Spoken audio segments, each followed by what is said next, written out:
Hello everybody, what is going on? FG fam, welcome to another episode of the St. Louis Rams franchise here on Madden 21 on the current gen consoles as the Rams continue their pretty good season. Of course, we're going to be moving a little bit quicker in this series, so make sure you drop a like, subscribe if you're new to the channel for the love of franchise content in all sports. That is what we provide here. Check out some of the other content on the channel. Continue to support it the way you have been. We can build a winner together.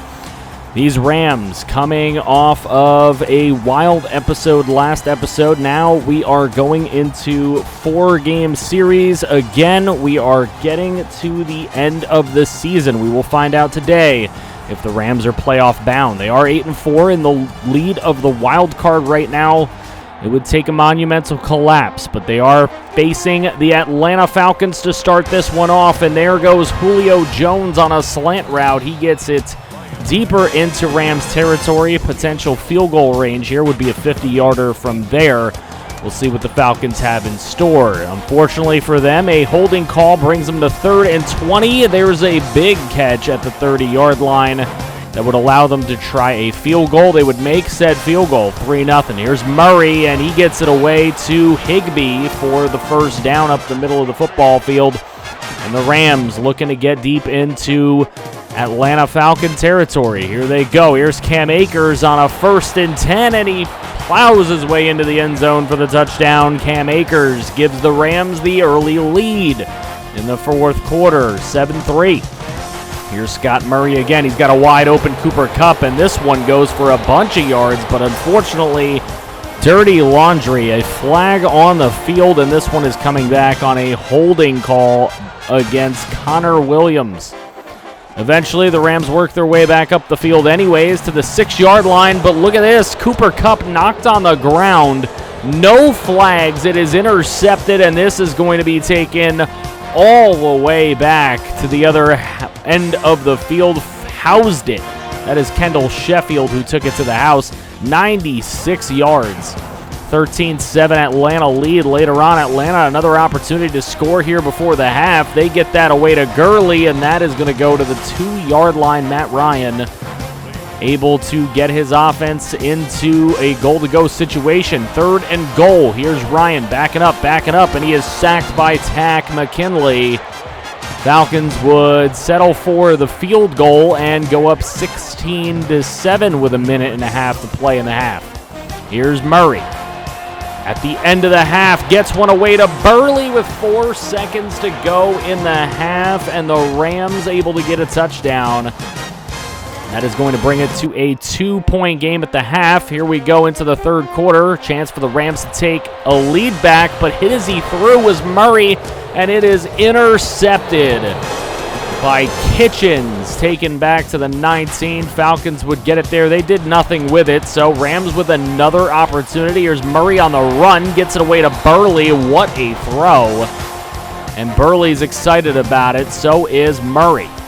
Here's Murray, 3rd and 1. He's got a wide open Jeremy Burley. Nice little move inside. Unfortunately, doesn't get any further than the 7-yard line, but still a very nice play for the Rams. That's Burley, 750 yards on the season. Here's Murray looking for somebody open. He finds nobody by the time he does. He is hit as he throws. That one falls harmlessly to the ground. You didn't want another pick. Here's Murray on 1st and goal, throwing up the middle, and that is intercepted. We did not want this. Deion Jones is taking that thing into enemy territory and all the way back. Nobody will catch him. Touchdown, Falcons. And that came at the worst possible time. Murray having one of the worst games of his career. A lot of picks all over. Defense confusing him. Coverage is there. Pressure is there. There's a flag on a throw across the middle. They call roughing the passer against our St. Louis Rams, Darrell Cage, half the distance to the goal. They would get them back 5 yards on a false start, so a 3rd and goal here, and it's a sack by Cage. Cage able to avenge his roughing the passer with a sack, but Atlanta up 27-17 with not much time left. Murray gets that one into the end zone to Higbee for the touchdown. Makes the score a little more respectable, but it is game over, lights out in St. Louis. Falcons come in and get a win. Despite having under 200 yards of total offense, the turnovers did it all for Atlanta. They were not the better team today, but they did make the plays they needed to make. Murray, 33 of 56 for 452, 2 touchdowns, 4 interceptions, and that's really what caused this loss. Matt Ryan, 18 of 28. He had a pick as well. Akers had 73 and a touchdown to Gurley's 36. Higbee had 139 and a score, and Burley had 103 and a touchdown receiving. So all the better offensive numbers went to the Rams. Aaron Donald had a couple sacks. Cage had a sack. Interception by John Johnson. But unfortunately, 4 picks by the Falcons, including a couple taken to the house, really gave the Falcons the win. Tack McKinley was the player of the week on defense, though, with his 7 tackles, 3 sacks. Looking at the scores for week number 14, as we are looking to make it into the playoffs any way we possibly can. Seattle takes a loss to Kansas City. San Francisco takes a loss to Green Bay. And hopefully that'll help us out as we go into week number 15. And we are on the road in today's game, taking on the division rival San Francisco 49ers. Jimmy Garoppolo and company looking to try to play spoiler, knock us out of the playoffs. Of course, we are in front of them, and they're in 3rd place, so they would like to finish in 2nd place, and they can only do that by getting the win here today.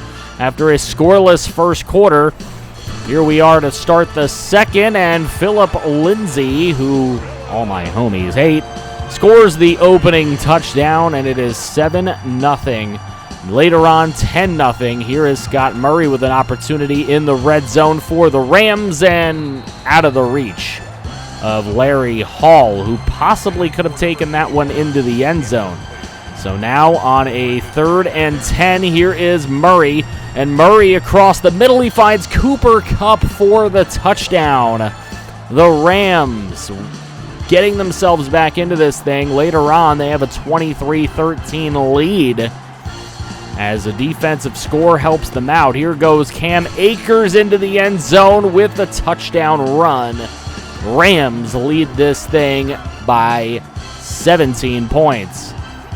And they're still ticking. Here's Murray again with an opportunity to score some more. That's a beautiful throw to Jeremy Burley. I don't know why they called that a field goal, but, you know, we got a flag on the play as well, and that one looks like it's coming back. We look like we have a guilty party, number 61, offense, and it is David Luck. But anyways, Rams able to get a 40-13 win on the road in San Francisco. Again, offense really sparked since Murray has become the starting quarterback.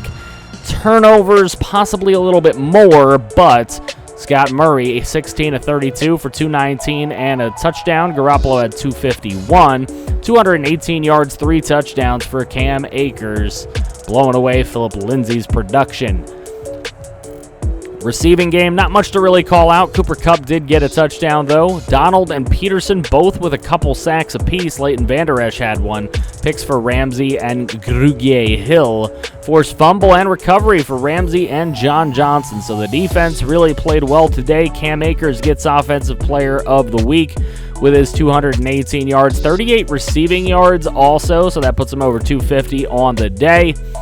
And we go into the Week 15 scores. So we take a peek at who won and lost this week. San Francisco, of course, lost to us. Seattle loses again. They lose to New Orleans. And Arizona gets a win at home against Detroit on Thursday Night Football. So here we go. Week number 16. We are on the road in Tampa Bay.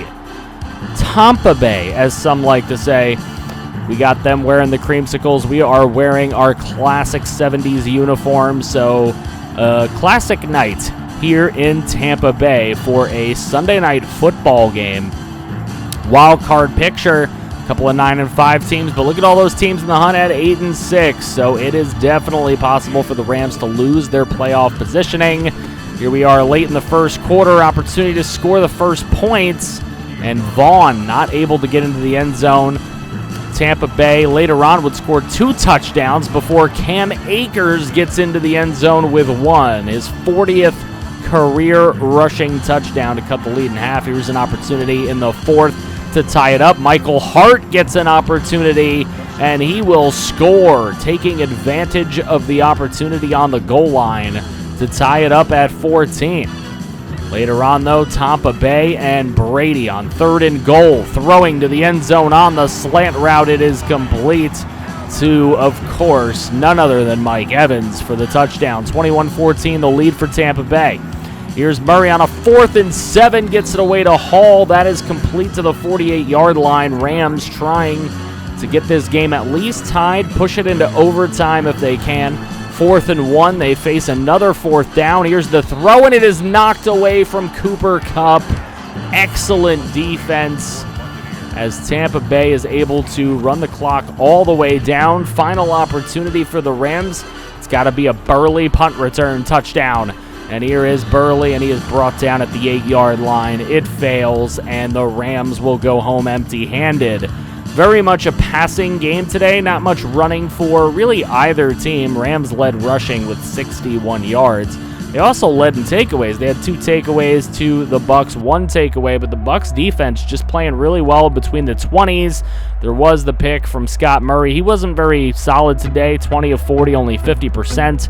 52 yards and a touchdown for Cam Akers. He only averaged 2.8 a carry today. So offense really wasn't running on all cylinders in Tampa Bay today. Vita Vea had a couple sacks against us. McKinley again got a sack. Ramsey, Jair Alexander both had picks from their corner positions. But nothing we can really do as we're going to end up going into Week 17. But let's see what happened in Week 16. Obviously, a lot of teams chasing, and we could be in trouble with our wild card spot this week. Seattle gets a win, so they're probably going to take the division.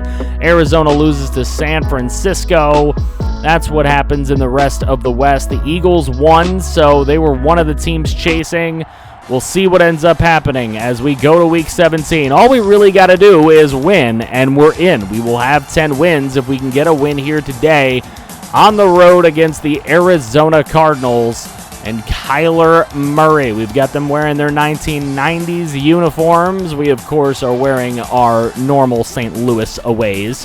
Here's Kyler Murray. He's going to throw right side to the end zone. That is a touchdown to Hakeem Butler on the slant. Arizona took a 7-0 lead. Now on 3rd and 5. Here's Murray. He's going to throw up the middle. That is complete to Devontae Buckner. And Buckner finds his way to the 17-yard line, but he pays for it with injury.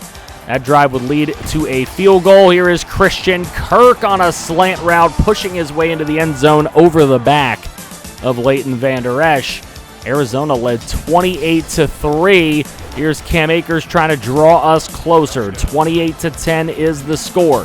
We have an opportunity here. Here's Murray with another touchdown to Burley in the 4th quarter. There's 5.5 minutes at least remaining. Now it's 28-17. Here's Higbee. He gets that away to Murray. Later on from the 1, Murray to Akers for the touchdown. St. Louis still with 3 timeouts. I know there's only 26 seconds left, but maybe they have a chance.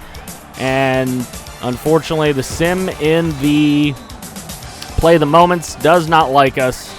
And the Cardinals are able to run the clock out. And the Rams lose. They will finish the season 9-7, 344 yards of passing, couple of takeaways. Not good enough. The Cardinals very proud of themselves. Kyler Murray, 24-38 for 243 touchdowns. Murray, 32, 55 for 353, but 2 touchdowns, 3 interceptions. Akers did not run the ball particularly well. Burley led us in receiving. He is one of our best players. I love that kid. 91 yards and a touchdown. A lot of sacks given up by the offensive line. 4 to Chandler Jones, 2 to Deontay Spencer, a rookie. Takk McKinley had 1.5. The other half went to Kamu Grugier-Hill. Jordan Hicks had a pick. Evans had 2 picks. Forced fumble and recovery for Taylor Rapp. Jordan Hicks had a forced fumble. Just wasn't good for us as we take a look at the Week 17 scores. The Eagles win again, so they would definitely get in over us. They should have 10 wins by now. They had 8 last graphic. There was 2 games since then. They should have 10 wins. We end up with that big loss. That could really hurt us. The Saints win their game. And let's take a look at the final standings. The Browns, 10-6, have won the AFC North. Bengals make the playoffs. Jaguars win the AFC South. Texans make the playoffs. Patriots win the East. Bills make the playoffs. And the Chiefs at 13-3 have won the entire AFC conference. They'll get a bye. Packers win the NFC North at 11-5. Nobody else competed. Saints win the South at 11-5. Bucks get a spot at 9-7, so maybe there's a spot for us. No, there isn't. The NFC East all finished 9-7 or better, and we are 9-7, just like the Giants, getting left out of the postseason. So the Jags will play the Bengals. It'll be the Pats and the Texans, Browns and the Bills, Seahawks and the Bucks, Packers and Eagles, Cowboys and Washington football team. That's it, man. We tried our best, and this season is not going to end with a Ram playoff berth. We still haven't gotten a playoff berth in 3 years. We will continue to attempt. We will go through another offseason. There will be another quickly paced season. Episodes will be like this and like what the Bengals episodes have been. That offseason will take place on Wednesday, March 31st at 8 p.m. Eastern, right here on YouTube. Hope to see you there. Drop a like, subscribe if you're new. Take care.